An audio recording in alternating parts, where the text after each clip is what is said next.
ஆறாவது அறிவுக்கு அப்பாற்பட்ட ஒரு ஞான சக்தியை பெறுகிற பொழுது அவன் பிறந்த கர்மாக்கள் ஒரு பக்கம் இருந்தாலும் அவன் தான் ஏற்றுக்கொள்ளக்கூடிய நடைமுறை பயிற்சிகளை வைத்து அவருடைய பிறவி பயனையும் பிறவி அம்சத்தையும் கூட மாற்றிக்கொள்ள முடியும் என்று மகான்கள் நமக்கு உத்தரவிட்டிருக்கிறார்கள். பட்டினத்தார்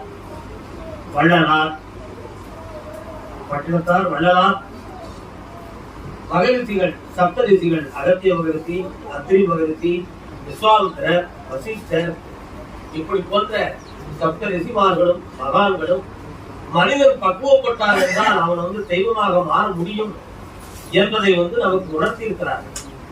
அப்படி உணர்த்தப்பட்டு உறுதிப்படுத்தி காட்டியவர்களில் விஸ்வாமித்திரர் சராசரி ஒரு முரட்டுத்தனமான ஒரு மன்னராக ராஜாவாக இருந்து வசிஷ்டரிடம் போட்டியிட்டு தான் தவம் இருந்து ஒரு மகரிஷியாவே ஆயிட்டாரு. அப்ப